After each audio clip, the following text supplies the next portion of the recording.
Thank you to the Canadian Financial Crime Academy for the opportunity to be part of this fantastic initiative. This training is meant as an introduction to human trafficking in Canada, and it's meant to provide you with a foundation for additional courses offered by the Academy by providing an overview of what trafficking looks like in Canada. This training will also introduce the ways in which trafficking intersects with the work that you do as a financial crimes investigator. Before we begin, please note that this training does focus on a difficult subject, but it is meant to be educational in nature without being sensational. Please take care while listening and feel free to step away if you need a moment to process. If you or someone you know are in need of support, the Canadian Human Trafficking Hotline is available 24/7, 365 days a year at 1-833-900-1010. Before we begin, I want to acknowledge that while this is a virtual training, the land on which I am recording this session is the traditional home of the Mississaugas of the New Credit, the Huron-Wendat, and the Haudenosaunee people. Toronto is also home to the Dish with One Spoon Treaty, which is an agreement between the nations living on the land that really underscored the importance of sharing resources and taking only what you need to leave abundance for others. I think this is such an important sentiment because it really holds true today as we become more aware of the impact of human activity on the natural world. Today, land acknowledgements recognize both the contemporary and historical Indigenous precedents and land rights, but they are also a conscious step towards dismantling the ongoing impacts of colonialism and oppression of Indigenous peoples in Canada, and a move towards reconciliation. I'm thankful to be able to work in partnership and live on this land, and grateful to the First Nations, Métis, and Inuit people who have cared for this territory since time immemorial, and who contribute to strengthening all of the communities across Turtle Island. My name is Ashley, and I'm the Director of Stakeholder Relations at the Canadian Centre to End Human Trafficking, and I will be leading today's 6-part introductory human trafficking session. At the end of this session, you will be better able to define human trafficking, to understand the difference between sex and labor trafficking and how they happen in Canada. And I will touch on some sector-specific red flag indicators. Finally, I hope to leave you with some tools and resources that you can take back to your workplace and community. While this training is intended for a professional audience, please don't lose sight of the fact that you are also a community member. Human trafficking is happening in all of our communities, and each one of us has the opportunity to be part of the solution. I hope you are able to have some concrete takeaways, both personally and professionally, at the end of this session. The Canadian Centre to End Human Trafficking is a national charity focused on mobilizing collective action and system change to end all forms of trafficking in Canada. The centre was developed to enhance collaboration across all sectors, including governments, the private sector, not-for-profits, as well as the Canadian public. The centre functions as a backbone organization by supporting cross-sectoral collaboration and coordination, by sharing information and best practices, by bringing stakeholders together to try to reduce duplicate efforts, and really working to dismantle the siloed approach to addressing this issue. The centre is both privately and publicly funded, and it is also the operator of the 24/7 national Canadian Human Trafficking Hotline, developed with support from the Federal Department of Public Safety and other generous donors. The centre does primary research and data to shine a light on the issue of human trafficking. The centre also works to educate communities, networks, service providers about the reality of this issue and to share the hotline as a resource. And we also work with policymakers at all levels to address the systemic issues and advocate for service provision and funding in perpetuity, which will bring about real change for survivors of trafficking. I'd like to start with this quote because I think it's a really great place to start. But in 2013, the former US President Barack Obama said of human trafficking, "It ought to concern every person because it is a debasement of our common humanity. It ought to concern every community because it tears our social fabric. It ought to concern every business because it distorts markets. It ought to concern every nation because it endangers public health. It fuels violence and organized crime." And this is particularly poignant because it really illustrates just how pervasive this issue is and how it impacts so many communities and crosses so many sectors. But I think most importantly, it reinforces the notion that we need a whole of community response if we are going to make strides to combat trafficking. We need governments, private sector allies, survivor leaders, advocates, and civil society organizations working collaboratively to end this crime. At its core, human trafficking is still a high profit, low risk business. In fact, it's estimated to be about $150 billion globally that the industry derives from some 25 million men, women, and children. While this crime is happening at an enormous scale, fighting human trafficking requires resources and responses at a comparable scale to the size of the problem. Trafficking, no doubt, also leaves a paper trail, and more it is leaving a digital paper trail, so to speak. That means that it can be tracked and perpetrators and victims can be identified. And while today's discussion is targeted to a professional audience, I promise you there will be knowledge that you can take back to your home, your community, your place of worship, but most importantly, back to your dinner table to talk to people within your lives, people close to you about this issue.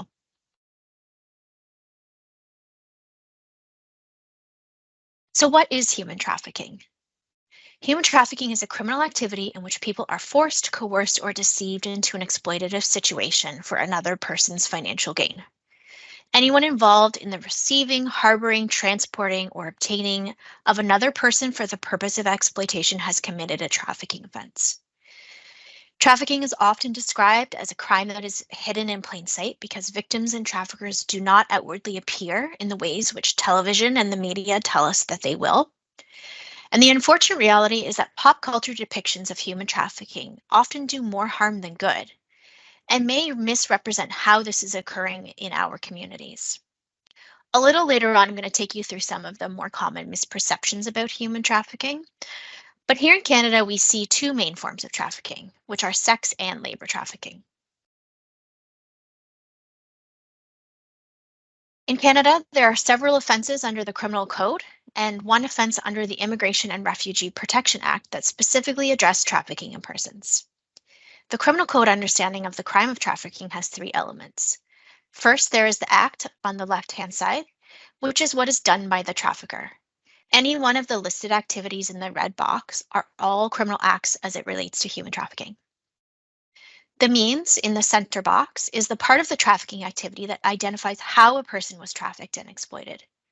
So did the trafficker use physical violence and force, coercion, threats, and lies to lure that person into the trafficking situation?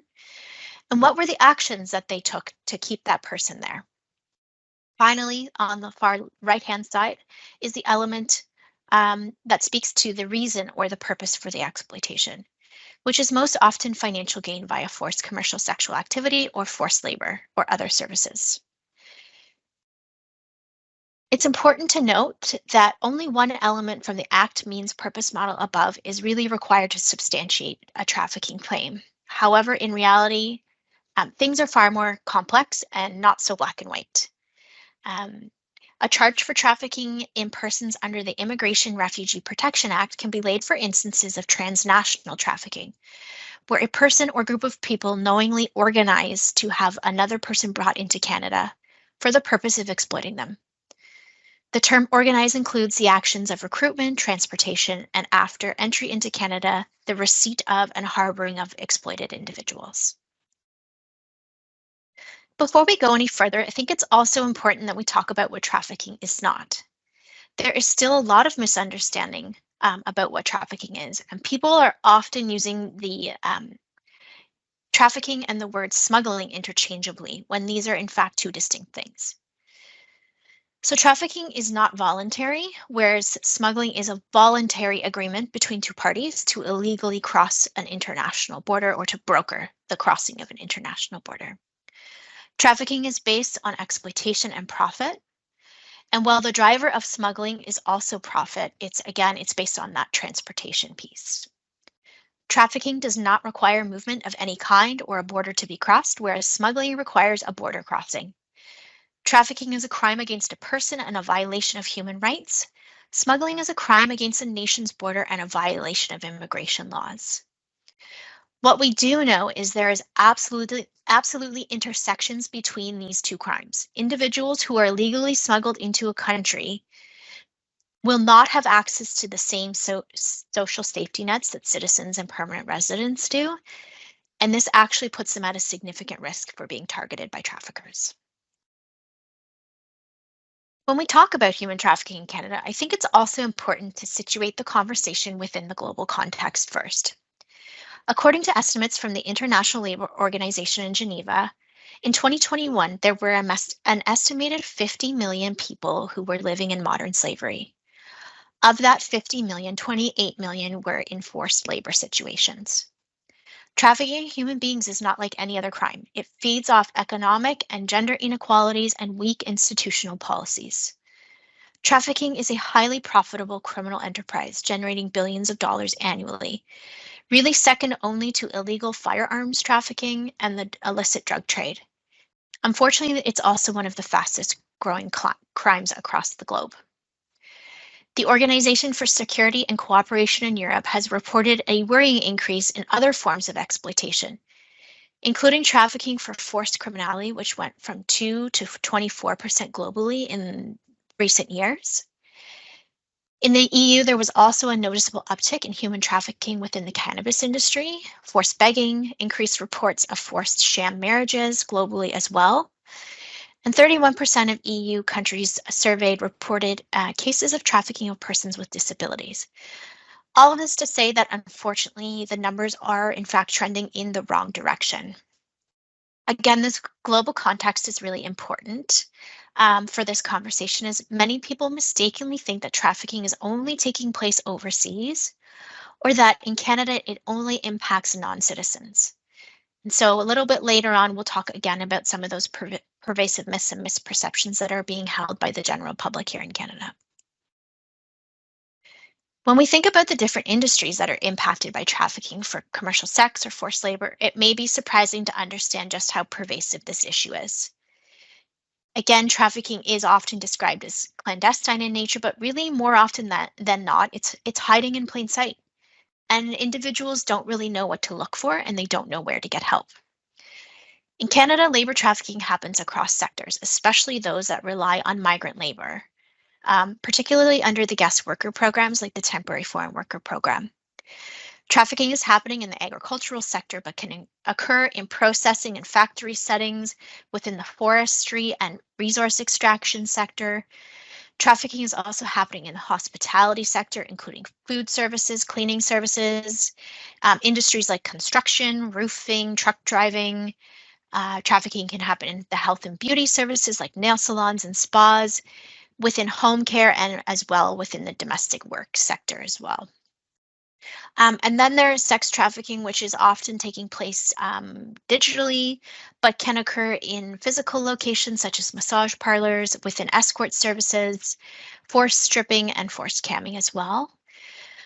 But often the common denominator here is that each of these industries, whether it's the recruiter, the employer, a third party temporary employment agency, or the job site manager, or the victim themselves actually, will have some formal interaction with existing financial services infrastructure. Many of these industries rely on professional payroll services, although with a caveat, some may have significant gaps due to wage theft and other omissions. They may interact with retail and personal banking services, business banking services. They may use credit cards, loans, prepaid cards, and frequent money sending businesses to send money abroad as well. These interactions can make it possible to detect the illegal activity. So we'll touch on this again a little bit later on in this session. On this slide, I'm going to take you through some commonly held misperceptions about trafficking in Canada. I think it's important to debunk these myths early on in today's training so that our shared foundational knowledge of trafficking is really grounded in the reality of the Canadian context. So myth number one is that human trafficking only involves foreign nationals being brought into Canada. As I've mentioned, foreign nationals, often migrant workers, are trafficked into and can be trafficked once they are here in Canada. However, it's important to note that Canadian citizens and permanent residents are also targets for trafficking. Myth number two states that human trafficking is only a big city problem. And while many of the police reported cases of trafficking in Canada tend to be from urban centers, trafficking is happening in communities both big and small, urban and rural, where there is an investment in dedicated education, awareness, and resources for stakeholders, typically usually means that there are higher rates of identification. Myth number 3 is that sex trafficking starts with kidnapping, or that traffickers target victims they don't know.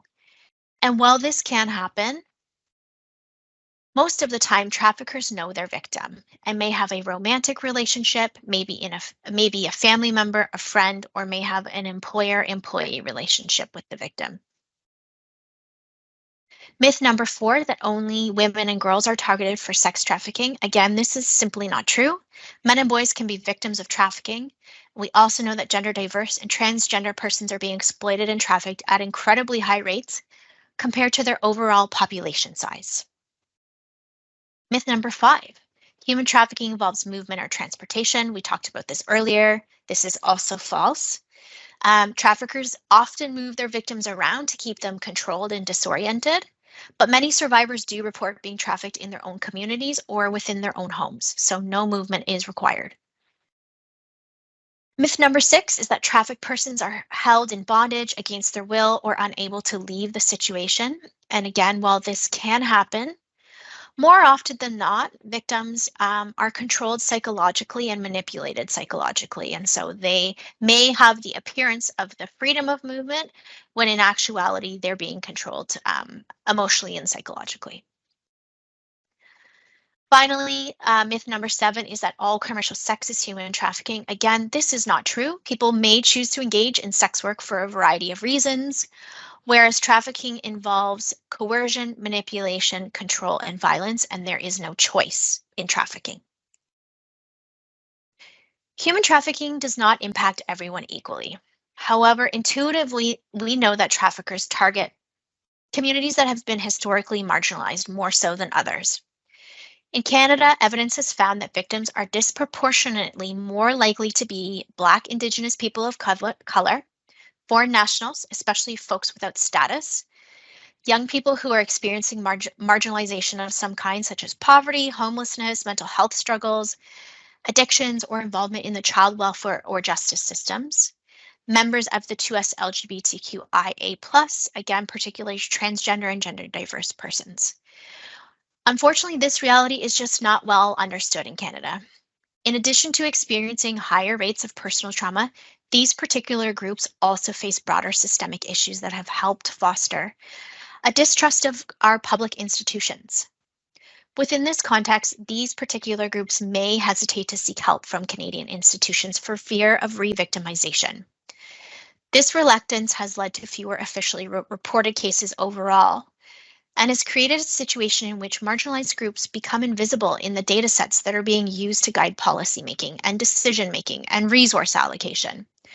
The sad reality is that eliminating trafficking becomes very difficult if decision makers are unable to see the full scale and scope of the problem. This quote is from Audre Lorde, who is credited as the founder of the concept of intersectionality as it relates to feminism. And I think it is applicable to trafficking. Lorde said that there is no such thing as a single issue struggle, as we do not live single issue lives. When we talk about the factors that make a person more likely to be targeted by a trafficker, we should be thinking about the targeting factors and often the multiple systems of oppression that exist and can make a person more likely to be targeted. It's also important to note here that those same systems of oppression can also set certain individuals up to become traffickers as well. At-risk groups mentioned on the last slide from equity-seeking groups are likely to have already experienced pervasive systemic discrimination. And because of this, traffickers may perceive them as easier to disempower and control. Traffickers rarely target people who are empowered, who have a supportive community, who have all of their basic needs met. If you are someone who has a safe home to go to, a supportive community, if you have education or economic opportunities, you are not going to be an easy target. Instead, traffickers are looking for people who, due to their life circumstance, socioeconomic location, or other systemic factors, are simply easier targets. As you can see on the wheel here to the right of the screen, The closer your social location is to the power and privilege in the middle means that you are going to be less likely to be targeted by trafficking. So what do we need to do to address this growing crime, human rights crime here in Canada? As a national backbone organization, we are looking at ways to partner across sectors and strengthen the safety nets for victims and survivors of trafficking. Some of the items that are required for improved responses to trafficking in Canada include trauma-informed, tailored services that are funded in perpetuity for survivors, cross-jurisdictional responses and strategies across every province and territory, improved communication amongst various governments, their entities, and agencies. We really need to be looking holistically at the underlying social factors that are contributing to human trafficking, both for victims and perpetrators, and really focusing on prevention efforts. Finally, trauma-informed training for judges, crowns, and police will allow survivors to have better outcomes when they engage with the criminal justice system. The current conviction rate for human trafficking charges in Canada is less than 12%. As you can see, there is a lot of opportunity to strengthen our responses to this issue at all levels and across all sectors.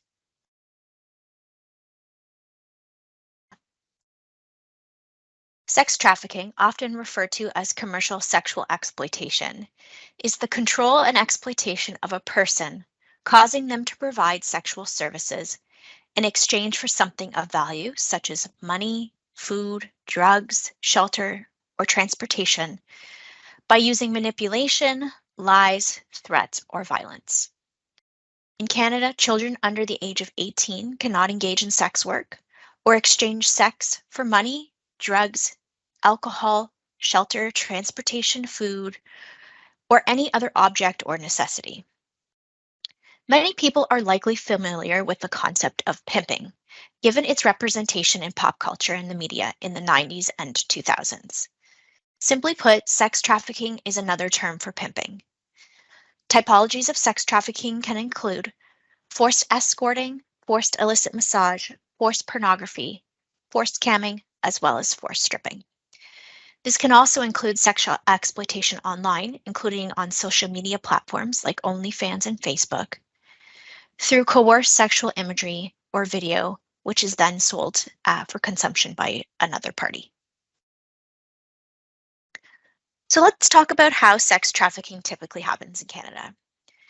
I should note here that the grooming, luring, and recruitment processes can look different in some communities. Traffickers may exploit a position of authority or exploit a person's vulnerability by offering them substances, a place to stay, gifts, and expensive items beyond their means, which unfortunately then comes at a cost to the victim. For the purpose of this slide, we will consider the potential targeted individual to be a female, and the trafficker we will refer to as male.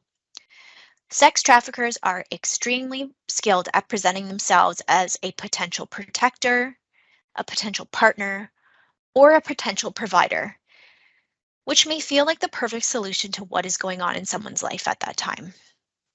This is the most common scenario that we see, which is the boyfriend trafficker, or also known as the Romeo pimp. Unfortunately, there is a formula that this type of trafficker uses that is incredibly effective and easily replicated. On this slide, you'll see the typical stages of grooming and exploitation. On the far left, in the luring stage, traffickers are looking typically for young people who have more obvious and outward signs of being at risk.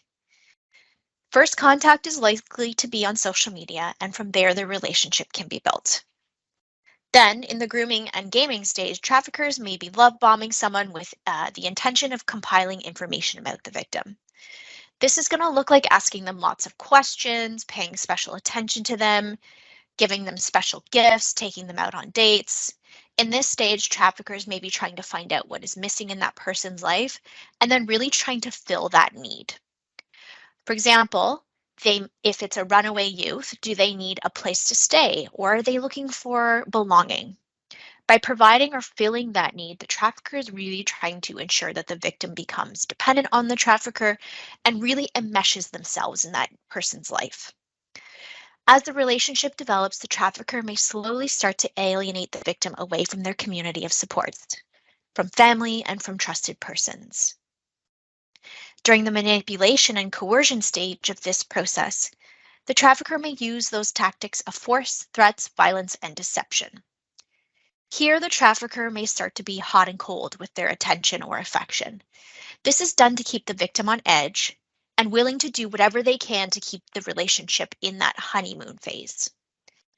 At some point, the trafficker will ask the victim to do sexual things with them or others, or maybe they will be asked to repay the things that were given to them or the money that's been spent on them. Perhaps it's propositioned as a way for the couple to maintain their new lifestyle together or to earn money for their future. The trafficker may also tell the victim that something bad will happen to them or their loved ones if they don't do what the trafficker wants. Once the victim has engaged in this first sex act, these steps are typically complete, and the trafficker can then use regular threats of violence and blackmail to keep that person compliant. Traffickers are incredibly opportunistic, and they use a variety of recruitment methods and locations to target potential victims. Recruitment can come in the form of a fake job posting on social media. We know there's peer-to-peer recruitment happening in schools and in-person recruitment happening in shelters and other institutions. But really, social media has made the recruitment process much more efficient as traffickers can now put out digital feelers and target multiple individuals at one time. We also know that female-to-female recruitment is incredibly challenging and complex to tease apart, as oftentimes in these situations, a young person who was once a trafficking victim themselves becomes a recruiter on behalf of the trafficker as a means of survival. As I mentioned earlier when discussing risk factors, simply belonging to certain groups can make someone more at risk for being targeted by traffickers. And this is especially true for Indigenous women and girls and Two-Spirit persons. Canada has a long history of exploiting Indigenous women and girls dating back to early European colonization. This history and its ongoing legacy is still very well hidden in Canada. Prior to contact with European settlers, Indigenous peoples regarded gender as fluid and non-binary, and European concepts of gender norms and power dynamics simply did not exist. Historically, slavery was one of the ways that the value and use of Indigenous peoples was determined by white male settlers. The Native Women's Association of Canada states that historically, Indigenous women have been positioned as inherently less valuable and more available than non-Indigenous, non-racialized bodies. The violence experienced by women who are exploited, trafficked, or who identify as sex workers is not separate from colonial violence, but is a central part of it. As a result of this ongoing colonialism, discrimination, and institutionalized racism, Indigenous women, girls, and Two-Spirit people are less likely to have equitable access to social supports and services, which puts them at a greater risk for being targeted by traffickers. There is also no denying the intersection between the epidemic of missing and murdered Indigenous women and girls and Two-Spirit persons and the issue of human trafficking. Some of the reoccurring themes that expose Indigenous women and girls to traffickers and facilitates their recruitment into trafficking include precarious housing and substandard living conditions, higher rates of unemployment, lack of access to social and economic resources, prior exposure to human trafficking, family violence and the lasting impacts of colonialization, residential schools experiences and intergenerational trauma, as well as involvement in the child welfare system. Increasingly, advocates are challenging the existing dominant frameworks and colonial narratives that erase Indigenous peoples, that mislabel them as minorities, and portray the exploitation of Indigenous women and girls and gender diverse peoples through a lens of criminalization. Next, we're going to talk about some of the general indicators of sex trafficking. However, it's important to note that every survivor is unique and each trafficking situation is unique. And so a one-size-fits-all approach to understanding red flags of trafficking is really not helpful. Instead, we recommend that you consider a number of these indicators, but also keep the general context of the situation and patterns of behavior in mind too. We know that trafficking is a complex issue. Signs and indicators are often overlapping and nuanced, and indicators alone are not enough to confirm that trafficking is occurring. Similarly, acting on these indicators alone may increase surveillance and policing of marginalized communities. So some indicators may be unexplained withdrawal from family, friends, or other activities, sudden changes in a person's appearance, so maybe their clothing, accessories, makeup, nails are different than before. They may be providing scripted or rehearsed answers to casual or simple questions about their whereabouts, activities, friend group. They may be secretive in their behavior, again, about the new friend group or partner. They may express fear and intimidation through facial expressions and their body language. They may have evidence of branding or tattoos of the trafficker's name or symbol. There may be frequent absences from home, work, or school that are unexplained. There may be visible signs of abuse, cuts, bruises, burns, and signs of fatigue as well. The person may not have access to their passports, other forms of ID, access to their own money, or their own telephone. So what does sex trafficking mean for the victim? While under the control and the direction of the trafficker, a victim may be told when they can eat, when to sleep, who they can talk to, what clients to see, how many, and what sexual acts to perform. The trafficker may use necessities like substances, things like blackmail, lies, and violence to keep that person compliant. The trafficker may also force a victim to commit additional crimes, such as theft, drug trafficking, and recruitment of additional victims, again, as a means of control. Traffickers may take out loans and credit in the victim's name, using financial abuse as another means of control.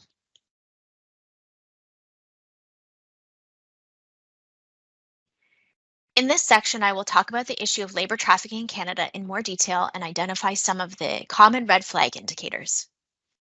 Labor trafficking, also known as forced labor, is the control and exploitation of a person for their labor or service, usually through force, threats, and deception. Labor trafficking includes situations of debt bondage, forced labor, and involuntary child labor. In Canada, common types of labor trafficking include situations where people are forced to work in homes as domestic servants, farm workers who are coerced through violence as they harvest crops, or factory workers held in inhumane conditions with little or no pay. Annually, Canada brings in nearly 1 million temporary foreign workers to fill the ever-growing gaps in the labor market. Recent focus groups with migrant workers conducted by the Canadian Centre to End Human Trafficking and key service delivery partners found that 60% of migrant workers surveyed in Ontario were not aware of their labor rights. And this is just one of the systemic reasons why migrant workers are targeted for this kind of abuse. So what does labor trafficking mean for the victim? They may be forced to work in unsafe conditions for little or no pay. They may endure abuse, threats, and violence in the workplace. They may be told lies about police and immigration officials, and they may have loved ones back home who are threatened. There are two main ways that labor trafficking is typically occurring in Canada.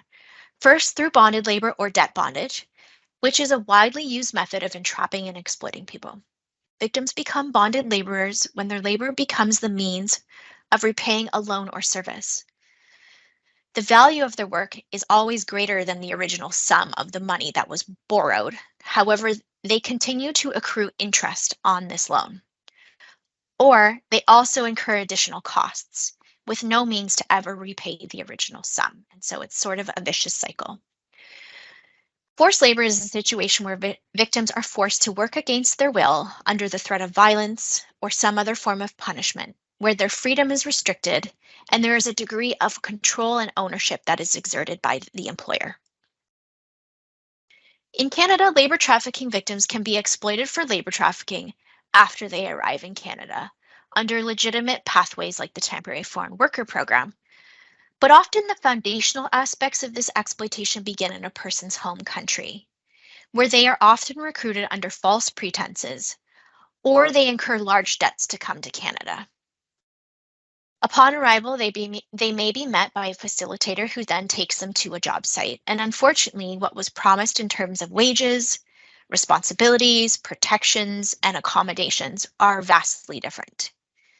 The exploitation may be perpetrated by a recruitment agency in the home country or by a third-party contractor or recruitment agency here in Canada or directly in the workplace by a manager or an employer.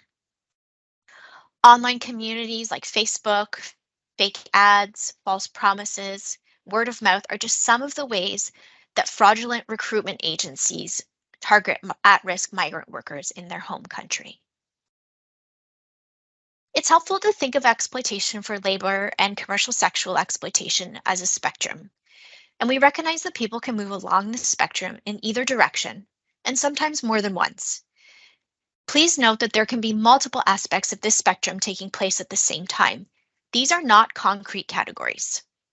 On the far left, you're going to see decent work with fair pay and workplace protections. As you start to move to the right on the spectrum, things begin to change. Labor violations exist in terms of worker safety and employment rights.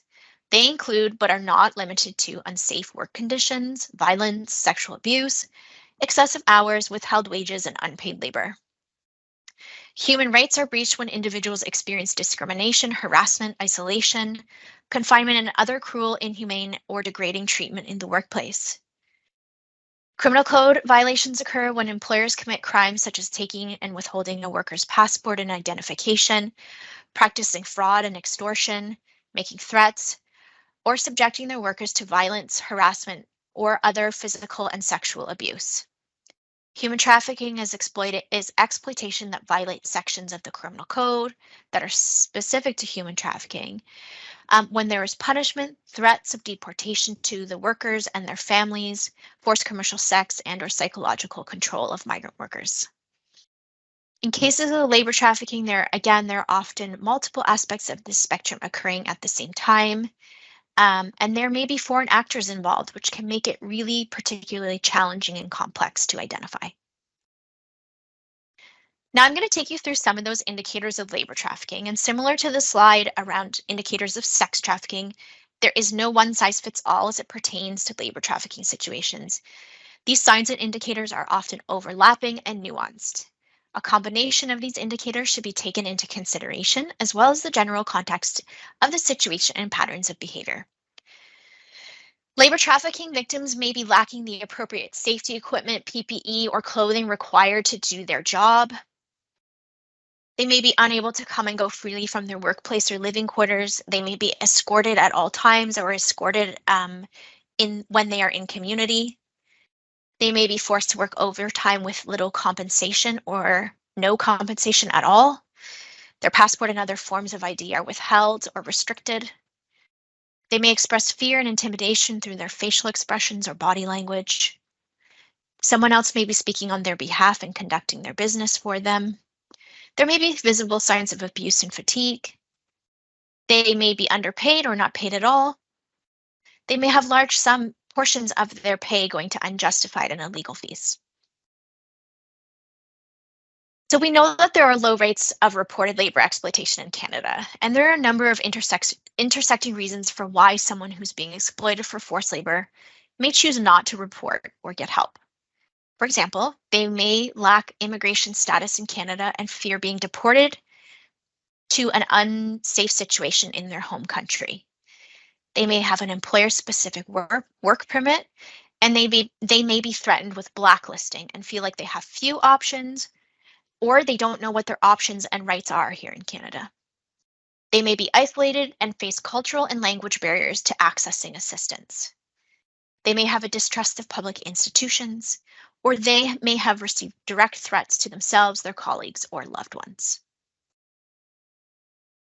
Human trafficking in Canada is occurring at alarming rates, and yet you may be wondering why a person who is being abused and exploited cannot just walk away or leave the situation. Again, there's a number of overlapping intersecting reasons for why someone simply cannot just leave. For example, a potential victim may have a trauma bond with their trafficker, which is a strong psychological and emotional attachment that can produce really confusing feelings of love and loyalty for the abuser. They may be in an intimate or familial relationship with the trafficker and feel a sense of loyalty and love. Traffickers often lie and manipulate victims into believing that they'll get in trouble if they seek help, or that no one will love them or believe them if they come forward. Victims are often coached by traffickers to lie and give rehearsed answers to concerned family, support workers, and police so as not to raise suspicion. The trafficker might also be the only person who has ever shown that person genuine attention, love, and support. Exploitation and trafficking is really nuanced, and victims may not even understand that what's happening to them is a crime. We also know that traffickers frequently move victims from place to place. Oftentimes, they don't know how or where to get help. And finally, a deep distrust of institutions, police, social service providers, and child protection agencies, especially for communities of color, make people reluctant to self-identify and self-report.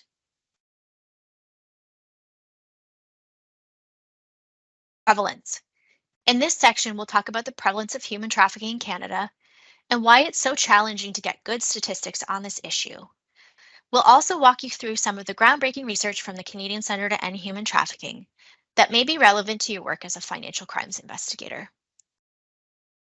Historically, our national understanding of human trafficking has typically been based on data collected via the Uniform Crime Reporting Survey submitted to the federal government from police services across Canada. Relying on this one type of data to quantify the scope of trafficking can be problematic. As I mentioned in part one of the training, the reluctance of equity-seeking groups to interact with our formal institutions has led to fewer officially reported human trafficking cases. As with other crimes like sexual assault, there is a low self-report rate amongst survivors, which means that survivors often elect not to engage with the formal criminal justice process, and then they are often missing from those quote-unquote official case counts. This has created, again, a situation where these groups can be invisible in our human trafficking data sets that are used to guide policymaking and resource allocation. Statistics Canada data largely represents cases of police identified or reported sex trafficking cases and do not really encompass labor trafficking situations. While this data is not perfect, it does point to some really important findings about human trafficking in this country. First and foremost, that victims trafficked are often trafficked by someone they know. 1/3 of victims identified by police reported being trafficked by a current or former intimate partner. 2, men between the ages of 18 and 34 make up 2/3 of people accused of this offense, although women represented a lower proportion of traffickers at 17%. The vast majority, so 89% of human trafficking charges were stayed, withdrawn, dismissed, or discharged. Canada has a current completion rate of just 12% for human trafficking related charges. And we know that survivors are typically not being well served by the criminal justice system. So next, I want to share a data infographic that was published by the Canadian Centre to End Human Trafficking in July of 2023. This data is collected nationally and is aggregated and anonymized through the Canadian Human Trafficking Hotline, which was launched in May 2019. And this data was collected from May 2019 to December 2022. Data like this helps to round out the picture from Statistics Canada, and we were able to identify 3 broad trends as it relates to human trafficking. First, that human trafficking remains a significant challenge in Canada. Between May 2019 and the end of 2022, the hotline received 12,706 signals in relation to trafficking situations and identified 1,500 unique cases of human trafficking, which had 2,170 victims and survivors associated with those cases. Of those cases, 69% were related to sex trafficking, 6% were related to labor trafficking, and 2% of all cases were sex and labor trafficking occurring at the same time. We believe that labor trafficking is still vastly underrepresented in the hotline's total case count and does not reflect the true scale of labor trafficking in Canada. We do anticipate that this number will grow as more intentional efforts are made to build trust with at-risk communities, and the hotline number is shared more widely. Trend 2 that was identified is that human trafficking happens everywhere in Canada. On the left, you will see that our data tells us that 87% of calls came from large urban centers, 8% from mid-sized cities, and 5% from small towns. On the right, you will see that where the proportion of calls originated. When looking at the geographic information, it's important to know that provinces with large population size significant provincial investments into anti-trafficking detection and social service programming, as well as a general uptake of the hotline number, can influence the total number of cases identified to the hotline. And finally, trend number 3 recognizes that human trafficking survivors depend on social services to heal from their trafficking situations. 37% of victims contacted the hotline during their trafficking and exploitation situation. Of note, just 6% of total hotline cases were referred on to police. Overwhelmingly, survivors of trafficking seek social services and supports, as well as safety, before they consider engaging with police and the criminal justice system. Now I'm going to shift gears to talk about some of the novel research published by the Canadian Centre to End Human Trafficking.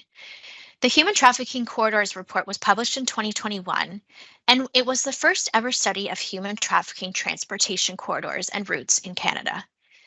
The research set out to identify what had been known anecdotally for a long time by anti-trafficking advocates and survivors, and sought to identify where the corridors were located, which jurisdictions they cross, what types of trafficking occur here, what are the key characteristics of the trafficking being facilitated across these corridors, including transportation methods that are being used, as well as characteristics of the victims and perpetrators. The report notes that human traffickers benefit from transportation routes across the country for 3 reasons. It allows them to move between commercial sex markets to obtain as much profit as possible. Movement allows them to lower risks associated with the trafficking activity, since movement across municipal and provincial jurisdictions makes it harder for law enforcement to detect, investigate, and pursue human trafficking cases.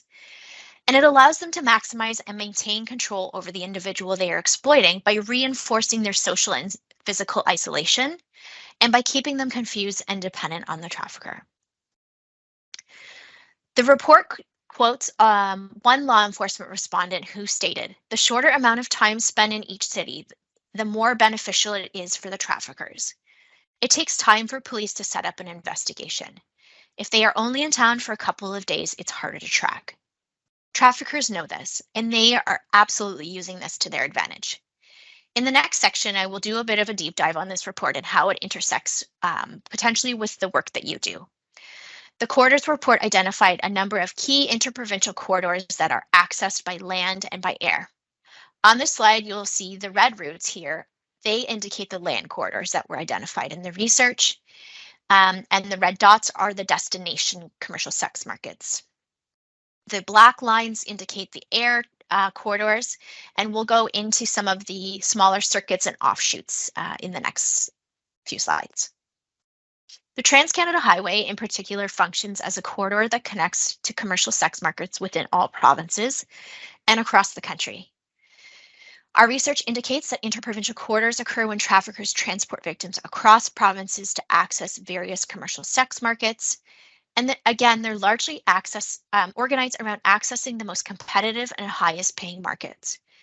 Because of the additional costs associated with flying or driving long distances, interprovincial corridors tend to run between large urban centers with large markets. Once a trafficker and a victim arrive in a new province, they may stay and capitalize on the major urban commercial sex markets in the city, or they may access other interprovincial corridors within the province. The corridors identified in this report do not exist for the sole purpose of trafficking. These are primary transportation routes across Canada that are used for many purposes, including transporting people and goods to various markets. Along these corridors, traffickers often use smaller circuits or regular tours around an assigned district or territory. Cars were by far the most frequently used method of travel across these corridors, especially when we're talking about those smaller circuit areas. Again, the overhead costs of driving are lower than for air travel, and it allows traffickers to be nimble and adjust travel routes according to demand for commercial sexual services. We also know that cars and rental cars can be hired in the name of the victim, allowing the trafficker to remain removed from the trafficking operations. The image on this slide is the West Coast Circuit, which really identified a circuit that operates between Quebec and Alberta. and is one of the most commonly identified by interviewees, with a noticeable trend of trafficking of young women from Quebec into central and western Canada. Specifically, law enforcement respondents noted the trafficking victims from Montreal to Calgary by airplane. Victims either travel with their traffickers or they may travel alone and then met by the trafficker or an associate upon arrival. Again, traffickers and their victims may stay in Calgary and arrange for commercial sex interactions, or they may move victims along the interprovincial corridors between Calgary and Fort McMurray. Um, Within Alberta, trafficking corridors connect the province's largest online commercial sex markets, while also accessing markets affiliated with extraction and work camps in Fort McMurray and Grand Prairie. This corridor is used by both traffickers local to Alberta and those from outside the province, so noticeably from Ontario and Quebec.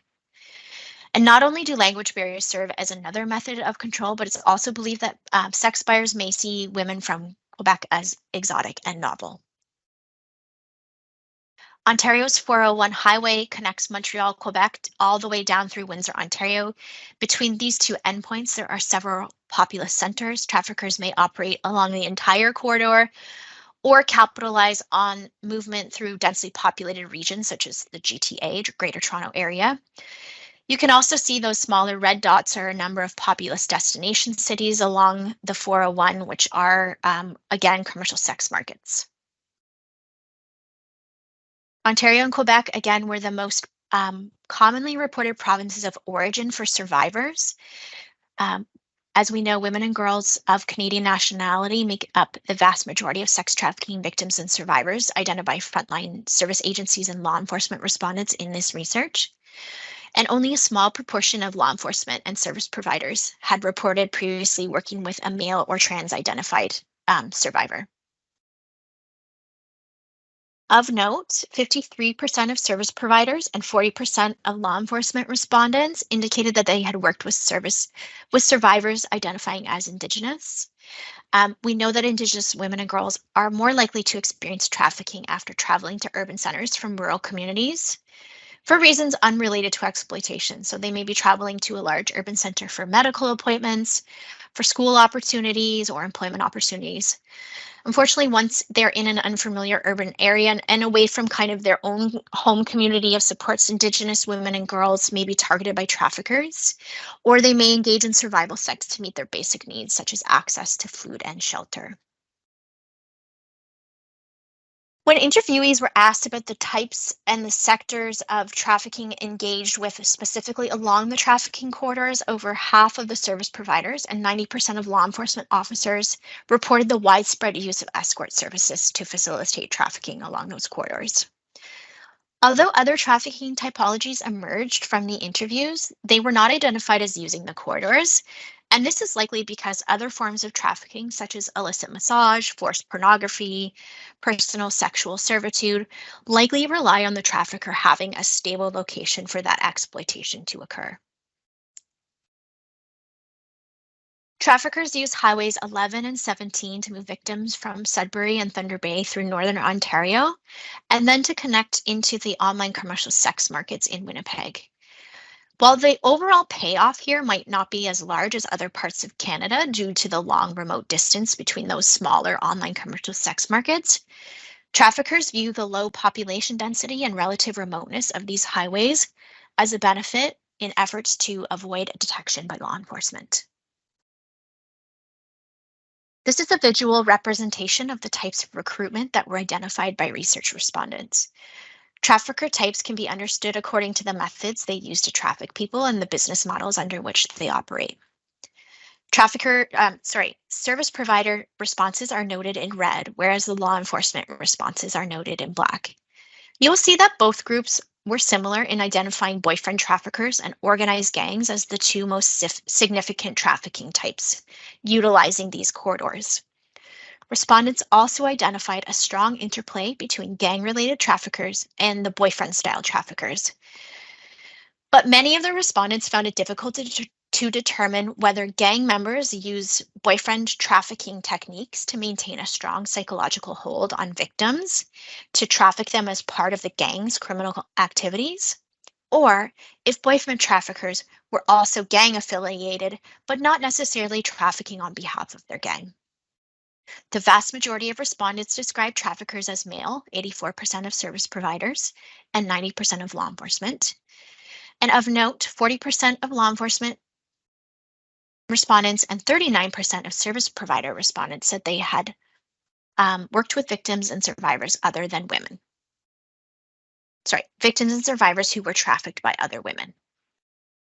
Within Atlantic Canada, the stretch of the Trans-Canada Highway between Halifax and Moncton was the most frequently mentioned by interviewees and is a well-known human trafficking corridor. Traffickers go to Moncton not only to connect to online commercial sex markets, but to also access commercial markets in strip clubs. Strip clubs are not permitted to operate in New Brunswick. Strip clubs are permitted to operate in New Brunswick, but are not legally permitted to operate in Nova Scotia. As you can see, Halifax, Truro, and Moncton represent destination cities and markets for commercial sexual activity. Part 5. This section of the training is specific to the financial services sector. Trafficking is a high-value business for criminals because unlike drugs that can be usually only sold one time, a human being can be sold repeatedly over an extended period of time. Trafficking is also attractive to criminals because the risk of detection and successful prosecution is kept low through the coercive control of their victims and the use of well-known money laundering methods. As a result, perpetrators may feel that they can benefit from the illicit proceeds and act with impunity. If you think back to the slides about how trafficking happens for both sex and labor, there is most often an initial grooming or recruitment period that takes place, where the trafficker is gaining the person's trust or selling them some sort of fraudulent dream. Intersections with the financial services industry can start in the recruitment phase before the trafficking operations have started and before the coercion or outright exploitation has occurred. In labor trafficking situations, victims may be coerced to pay illegal recruitment fees to their recruiters to guarantee their job in Canada. Many of these transactions are done using banks or money service businesses.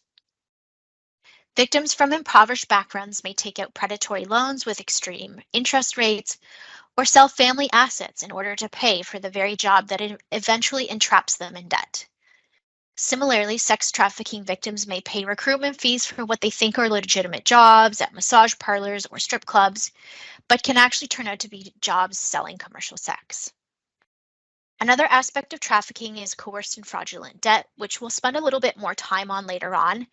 But traffickers may take a victim's potential credit rating into account when they decide who to target and when they're in that recruiting phase, so that they are able to use the victim's credit to gain access to credit cards and bank accounts. And this can be an additional part of the business operations for some traffickers. As I've mentioned a few times, at its core, human trafficking is a profit-driven crime. It is often referred to as a high-reward, low-risk activity, and it's only really in the last 15 years that this issue has been getting the recognition that it requires. Financial services are used in organized as well as unorganized or one-off sex and labor trafficking operations. And each type and trafficker will have their own distinct ways of managing and also laundering the proceeds of the crime. Sex traffickers operating independently of an organized network or gang are more likely to utilize cryptocurrencies and prepaid credit cards to purchase commercial sex ads online and pay for the incidentals related to the cost of doing business. Traffickers may purchase virtual currencies directly via virtual currency exchanges, often using the money received from third parties via electric money transfers, which have been directly derived from the trafficking activity. Traffickers frequently use nominees to funnel proceeds of crime, pay for trafficking costs, launder funds, and conceal the beneficial ownership of assets. These nominees can be the victims' accounts themselves. They can be family members and associates of the traffickers. Victim accounts may also be co-opted and used to funnel funds to the trafficker directly or to other victims. And in some instances, the victim and the trafficker may even have a joint account. Assets may also be placed in the name of family members or associates of the trafficker for protection. And often many of those hard costs associated with the trafficking are put in the victim's name. Canada's Financial Transactions and Reports Analysis Centre, or FinTrack, identified that nominees are usually the trafficker's parents and spouses, but can also be their siblings, adult, and minor children. In recent years, very successful public-private partnerships have meant that the anti-money laundering community in Canada has really become a global leader in the tracking of illegal flows of money obtained through trafficking by implementing proactive transactional monitoring, by developing sophisticated AI-powered algorithms that monitor spending patterns and can shed light on the operational networks to better understand how money is being moved and who is in receipt of those funds. Collaboration between financial services, the federal regulator, and law enforcement has really opened up a very useful avenue to address the crime of trafficking in Canada and seize assets. Individuals working in banks, at money sending businesses, or even in casinos may be interacting with both victims and traffickers, and may be also interacting with the proceeds of this crime. And so they have an opportunity to be part of the solution. As we learned earlier, when it comes to labor trafficking, the natural focus should be on industries that employ large numbers of foreign nationals in low-wage work. These industries may rely on the services of third-party labor contractors rather than directly hiring workers.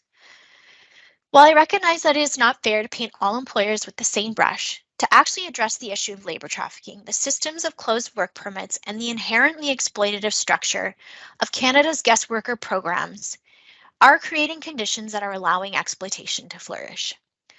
Ontario, Quebec, British Columbia, and Alberta are the 4 provinces with the highest number of approved temporary foreign worker positions. The federal government releases data concerning approvals of the labor market impact assessments, which are required for employers to bring migrant workers into Canada. It also releases data on the industries in which migrant workers are being employed. The top 5 sending countries under the Federal Temporary Foreign Worker Program are Mexico, Guatemala, Jamaica, India, and the Philippines. Due to the fractured nature of the supply chain, particularly with the use of third-party labor contractors and international recruiters using different financial institutions, it can be difficult to link all parties associated with the trafficking pipeline. An earlier slide discussed the most at risk, being industries are those that regularly rely on guest worker programs, and industries that may be contracting out staffing responsibilities to unscrupulous agencies. Labor trafficking business models rely on all sectors of the financial industry, from business loans to payroll systems, as this form of exploitation is most likely taking place within a legal or legitimate industry, as compared to sex trafficking, which typically operates in a so-called gray market. For forced labor situations, some things to be mindful of are accounts that are opened that have a $0 balance, victims who are likely to be escorted to the bank or the money sending business to conduct the transfer or conduct their businesses, and traffickers may be listed on the account as well. There's also likely going to be some evidence of payroll activity, but workers might be paid, quote unquote, in cash, so the payroll entries may be incomplete.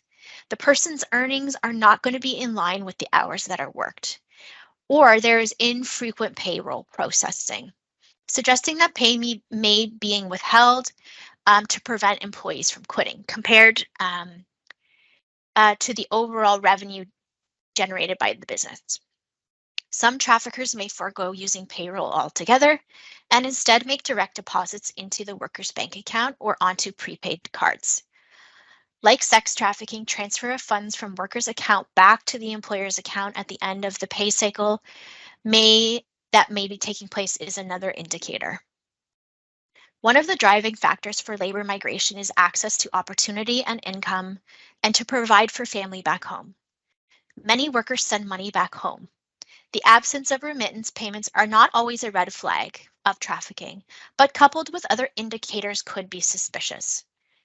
On the other hand, traffickers may again accompany workers to financial institutions or money sending businesses to direct transfers of money to accounts outside of Canada. So the sending might look legitimate, to front-facing employees. The sending might look legitimate, but front-facing employees may have the opportunity to spot aspects of the control and accompaniment. Consider including adverse media scans and reviewing employers sanctioned for the non-compliance by the federal government under the Temporary Foreign Worker Program. All of this information is publicly available. The majority of trafficking for sexual exploitation related to FINTRAC disclosures primarily concern victims providing sexual services at short stay locations, such as hotels. Two other business models were also identified: exploitation at illicit storefront businesses offering sexual services, such as spas, massage parlors, and private clubs, and at private residences, so at apartments or homes, with some crossover between these categories. All of them used advertisement of escort services to obtain clients, and some traffickers operated their own escort agencies. Email money transfers and cash deposits were the primary transactions in sex trafficking disclosures from FINTRAC. FINTRAC observed several money laundering methods in these disclosures. These included the use of online casinos, virtual currencies, prepaid cards, gift cards, nominees, front companies owned by traffickers and their associates, as well as funds layered between the related accounts and investment accounts. FINTRAC also noted other forms of fraud that are occurring in conjunction with the trafficking activity, including organized identity fraud and drug trafficking. Of note, traffickers may coerce victims into the involvement in the money laundering scheme, the recruitment of new victims, and may direct them to engage in other forms of forced criminality and other fraudulent activity. By embedding the victim into the fraudulent scheme, traffickers are able to add an additional layer of control to keep their victims from reporting the situation. Traffickers are sophisticated. They are motivated, and this means that the crime is dynamic and that methods required to obscure the illicit activity are also adaptable. Traffickers are using technology to their advantage, and they are often highly organized. It's important to consider the entire trafficking and financial services ecosystem, as they are often interrelated and being exploited by traffickers. Some other types of transactions to look for include frequent accommodation and payment for hotels, Airbnbs, as well as payments to third-party hospitality booking websites. Frequent transportation charges for rental cars, parking fees, fuel charges, Ubers, highway tolls, bus, rail, and airfare, both domestic and international. Consider what is required for advertising, for the recruitment, and for the communication during trafficking operations. Charges associated with posting of job ads or sex ads, multiple cell phone bills, transfers for services rendered, money transfers from victims to traffickers and from traffickers to associates. Frequent charges for incidentals like food purchases, food delivery charges, pharmacy purchases, cosmetic enhancement charges are all things that you may see. Of note, many of these things on the surface are totally normal. There may be many similarities between a transaction indicative of human trafficking activity and legitimate transactions. And it should be noted that there is going to be some overlap between the transactions of trafficking and someone who is engaged in commercial sex work by choice. Context is incredibly important here. It's important to consider layering these types of transactional patterns with other information, such as other human trafficking indicators, other transactions, customer profile attributes, external open source data to determine if the activity is indeed suspicious. When thinking about the client profile, traffickers may have transactions indicating a lavish lifestyle that is inconsistent with the stated income, such as purchases at higher-end restaurants, luxury clothing, accessories, retailers, luxury cars, jewelries, entertainment venues, gyms, fitness facilities, limousine companies, things like cosmetic surgery entities, and spas. Typically, these types of transactions were not observed amongst victims as their access to money and spending are tightly controlled by the trafficker. In the broader context of transactional patterns and behaviors, it's important to also consider what might be missing on a person's profile. What sort of normal things might be missing from the person's activity, such as rent or mortgage payments, student loan payments, dental appointments, extracurriculars and hobby purchases, gym memberships, monthly subscriptions to TV, etc. Coerced debt and financial fraud that is experienced by survivors of trafficking has only recently started to garner significant attention. As I've mentioned a number of times, traffickers are often forced victims to take out loans or put the trafficking related charges in their own names. This is to keep the paper trail of the trafficking activity at an arm's length from the trafficker. Alternatively, a trafficker may completely assume a victim's identity and access loans and lines of credit and other social benefits. Once the survivor has exited the trafficking situation, they are left with thousands of dollars in fraudulent or coerced debt, which can make it challenging to do things that we may take for granted, like rent an apartment, receive a student loan to go back to school, or even secure employment.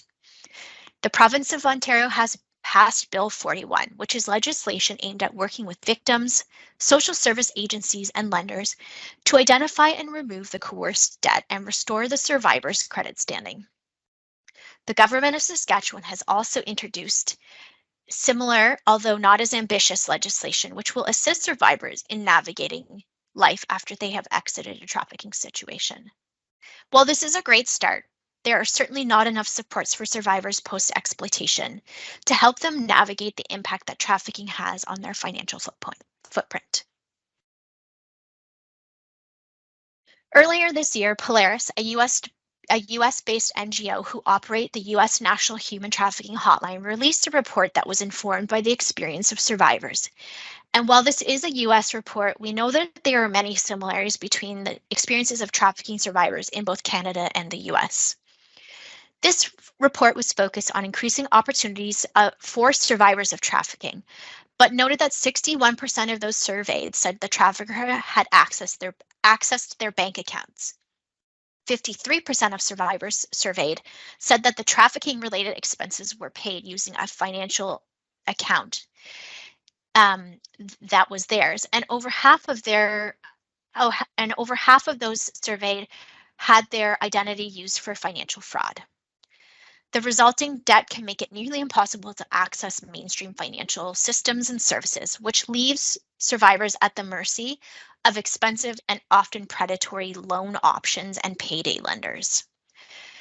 At the lack of economic options, coupled with coerced debts and having missed, important financial education during the formative years, can actually make someone more likely to consider going back to a trafficking situation, more likely to consider accepting unsafe work, and more likely to be targeted by another exploiter. This is why it's so important to shine a light on all aspects of the ways in which financial services interact with human trafficking, and impress upon you the very important role that financial services has in the healing and recovery stage of a survivor's journey. We know that access to financial services and resources can be one of the primary barriers to leaving a trafficker.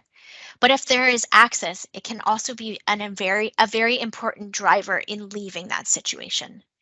When survivors have the ability to rebuild their credit, access bank accounts, gain economic employment, find safe housing, and secure meaningful employment, that person's risk for re-exploitation drops dramatically. Providing access to these necessities for survivors of trafficking is an important aspect of prevention work. Financial crimes investigators can provide important evidence to support human trafficking investigations, arrests, and ultimately, hopefully, convictions. We know that the current judicial system is reliant on witness testimony. The court process can be overwhelming and stigmatizing, psychologically unsafe, and re-traumatizing for survivors of trafficking. Financial transaction data can help corroborate the testimony of survivors, along with other digital evidence. We together can start to ease that burden. For the last part of this section, I wanted to talk about sex trafficking specific money laundering indicators. Again, it's imperative to keep context and patterns in mind when you consider the following indicators. Think about accounts with multiple email addresses, phone numbers, physical addresses, multiple phone bills, accounts with multiple and multiple internet bills. Does the client email does the client email address also found on escort websites, or are their names associated with adverse media scans? Consider accounts with frequent cash deposits in cities where the customer doesn't reside or regularly conduct business. Frequent transactions that fall outside typical business hours. Again, context matters here. This alone is not suspicious. Frequent payments made to online escort, adult content, advertising services, online classifieds, or website hosting companies. Again, lavish lifestyle purchases outside of their means, using off-label or white label ATMs for withdrawals, frequent purchases and or use of prepaid cards, or sending it or receiving of funds via cryptocurrency, high volumes of purchases at stores known to sell prepaid cards like pharmacies. Peer-to-peer payments followed almost immediately by a withdrawal or transfer. Frequent transaction cancellations and deposits below reporting thresholds. Frequent car rentals within the city of residence. And frequent low value or abnormally high fast food spending. Finally, let's talk about the implications for businesses who either turn a blind eye to human trafficking or fail to ensure their businesses have taken the necessary steps to implement protocols when there are suspected human trafficking situations occurring. In the United States, there have been a number of high-profile civil suits brought by survivors of trafficking against businesses which failed to intervene in human trafficking situations. Last year, a class action civil suit was brought against Morgan Chase by a victim of Jeffrey Epstein for ignoring internal warnings about Epstein's sexual abuse of young women, for continuing to work with and profit from having him as a client.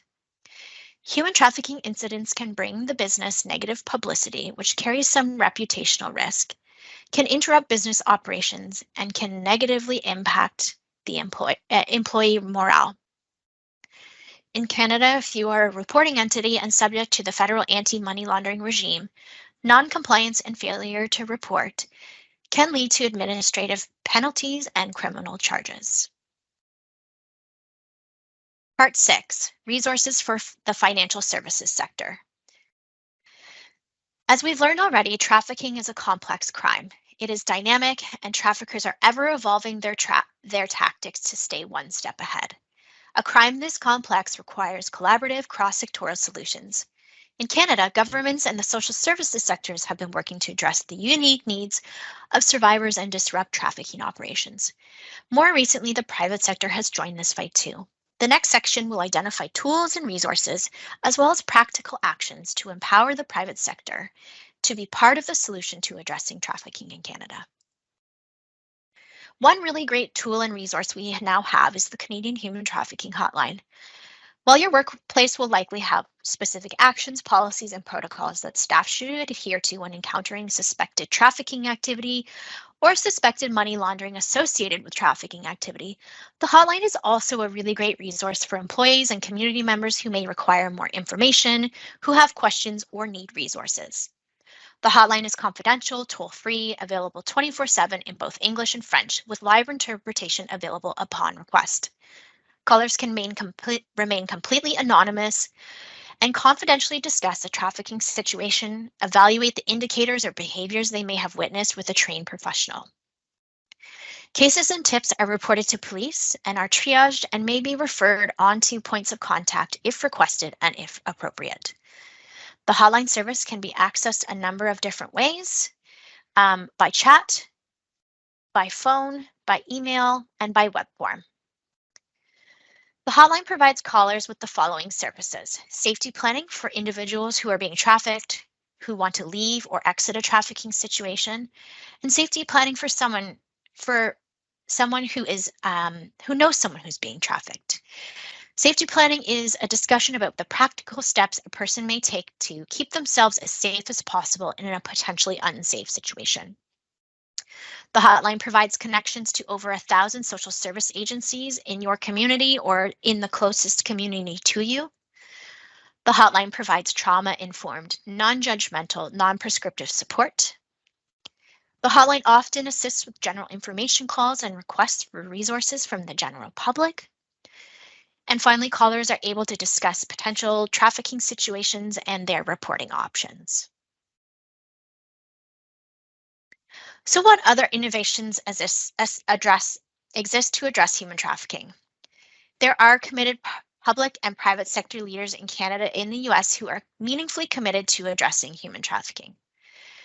I mentioned Project Protect earlier, which is the public-private partnership between the major banks in Canada and FinTrack, um, which is using existing anti-money laundering regulations to flag suspicious transactions related to human trafficking and money laundering. This model has successfully been replicated elsewhere and has spawned a number of other projects focused on child sexual abuse material, organ, as well as fentanyl trafficking. Banks like Scotiabank have adopted a survivor inclusion program, which seeks to provide free banking services for up to 1 year and financial literacy assistance to individuals who have been unbanked due to their trafficking experience. In line with some of our European counterparts, Canada has recently engaged and adopted legislation to establish a beneficial ownership registry, which will provide more transparency. On January 1st of 2024, new legislation came into force, which will require certain Canadian businesses to report to the federal government on the risks associated with forced and child labor in their supply chains and identify the measures they are taking to address forced labor. Finally, I mentioned this earlier, but Bill 41 was introduced and passed to protect and relieve survivors of trafficking who are also victims of coerced and fraudulent debt. While these are all meaningful developments, there is still more that can be done. Before I finish today's session, I wanted to share a real-world case study from 2019 dubbed Project Ioni, which I'm able to share with you because this information is publicly available and was released by the investigative team at York Regional Police. This case began with a tip from a victim to the Canadian Human Trafficking Hotline. A group of organized suspects were operating a company called Moon Waiting VIP throughout the Greater Toronto Area and engaging in an organized commercial sexual exploitation operation of multiple victims. Following the tip, police received a disclosure from FinTrack, which helped to identify and corroborate and support the victim's statements from the original hotline tip. With the information needed to build a case against the traffickers, York Regional Police, along with Canada Border Service agencies and the Ontario Provincial Police, executed more than 20 search warrants, which resulted in the identification of 7 victims, all of whom were connected with community supports. As a result, 6 people were charged. Officers seized more than $4 million from bank accounts operated by the accused persons, recovered approximately $3 million in illegal cannabis, and seized 34 firearms as well as ammunition. This case highlights the real opportunities that financial crimes investigations have in relation to combating trafficking and the impact that financial evidence can play in corroborating the statements of trafficking victims. The Canadian Human Trafficking Hotline has resources available for free for download that have been translated into 11 additional languages as well as 18 Indigenous languages. Please visit the website www.canadianhumantraffickinghotline.ca to download yours today. It's important that the sector continue to refine its anti-money laundering expertise as trafficking is dynamic and adaptable. Financial services can consider things like providing credit building microloans and other financial assistance programs such as financial counseling or financial literacy courses to survivors and community-based advocates. Consider creating educational bursaries and other pathways to employment and skill building for survivors of trafficking. But really, I want to leave you with some action items that you as an individual, as an employer, a community member can consider as an anti-trafficking ally. Some other really important opportunities include empowering employees by implementing yearly mandatory training for all staff. So that includes frontline staff. Consider inviting reputable anti-trafficking organizations to your to your town halls, or to deliver awareness training for staff. Consider posting the Canadian Human Trafficking Hotline number in staff break areas, on notice boards, on digital screens that are accessible to the public. Support anti-trafficking organizations. Consider selecting an anti-trafficking charity for a corporate donation, an employee donation matching program, or even in-kind donations. Consider donating conference space or emergency shelter of available hotel rooms for survivors. Hire survivor consultants to review your policies and audit your trainings to ensure that they are survivor informed. Develop relationships and consultancy opportunities for survivor leaders to inform your own financial crimes techniques. Ensure there are clear anti-trafficking policies in place for suppliers of both goods and labor. Ensure that you are enforcing those policies. And finally, please share what you have learned today. Take this information back to your workplace, your dinner table, your community, your places of worship.